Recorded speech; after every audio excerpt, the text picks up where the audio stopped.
Hi, నేను సుమన్. నేను social cause అనే ఎన్జిఓలో వర్క్ చేస్తున్నాను. ఈరోజు నేను ప్రొటెక్షన్ ఆఫ్ హెరిటేజ్ మాన్యుమెంట్ గురించి మాట్లాడతాను. అసలుకైతే ఓల్డ్ ఈజ్ గోల్డ్ అంటారు, కానీ మన కంట్రీలో ఓల్డ్ ఈజ్ రోల్డ్ గోల్డ్ లాగా కూడా చూడట్లేదు నా వ్యూలో. ఎందుకంటే ఎగ్జాంపుల్ ఇటలీ తీసుకుంటే మనం ఎంతో డబ్బులు ఖర్చు పెట్టి లీనింగ్ టవర్ ఆఫ్ పీసా కోసం వెళ్తాము. అక్కడ 11th century నుంచి దాన్ని కాపాడుకుంటూ వస్తున్నారు, కానీ మన సిటీలో ఉన్న గోల్కొండ ఫోర్ట్ని ఎవరు కేర్ చేయట్లేదు. అది కూడా 11th centuryలో సేమ్ బిల్డ్ చేశారు, దానికంటే మంచి ఆర్కిటెక్చర్ ఉంది, అందులో చాలా మంచి టెక్నాలజీ ఉంది, కానీ దాన్ని ఎవరు కేర్ చేసే వాళ్ళు కూడా లేదు. ఒకవేళ కేర్ చేద్దామని గవర్నమెంట్ ఫండ్స్ రిలీజ్ చేసినా మధ్యలో ఎంతోమంది దగ్గర ఐస్ కరిగిపోయినట్ల వాళ్ళ ఫండ్స్ అన్నీ కరిగిపోతాయి, కానీ దానికి వచ్చే డెవలప్మెంట్ ఏమీ ఉండదు.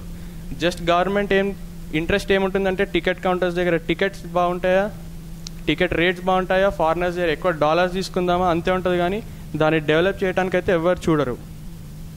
ఫర్ ఎగ్జాంపుల్ మనం హైదరాబాద్లో పురాణా పూల్ తీసుకుంటే అది 1585లో బిల్డ్ చేసిన ఇంకా హెల్ప్ చేస్తుంది సిటీకి. కానీ మన పంజాగుట్ట ఫ్లైఓవర్ తీసుకుంటే 2007లో బిల్డ్ చేసినారు, అది కూలిపోయింది కూడా 2007లోని.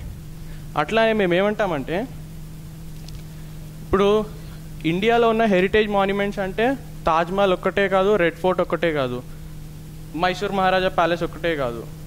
ప్రతి సిటీలో ఉన్న ప్రతి ఒక్క మాన్యుమెంట్ని మనం ఫ్యూచర్ జనరేషన్స్ కూడా దాన్ని చూసి పాత జనరేషన్స్ గురించి తెలుసుకునేటట్టుగా ఉండాలి.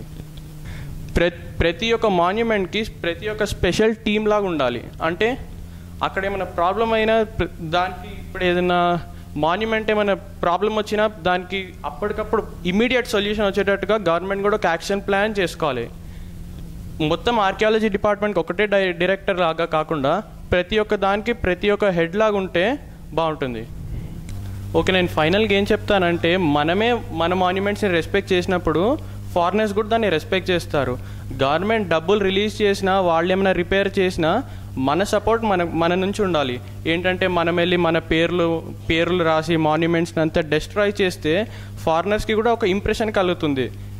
మన ఇండియాకున్న హిస్టరీ లాస్ట్ 10,000 years నుంచి రికార్డెడ్ హిస్టరీ, అంటే దాని ముందు కూడా ఎంతో ఉండొచ్చు, అది మనకు తెలియదు కూడా. అంత రిచ్ హిస్టరీ, అంత హెరిటేజ్ మనకున్నా మనం దాన్ని కాపాడుకోలేకపోతున్నాము.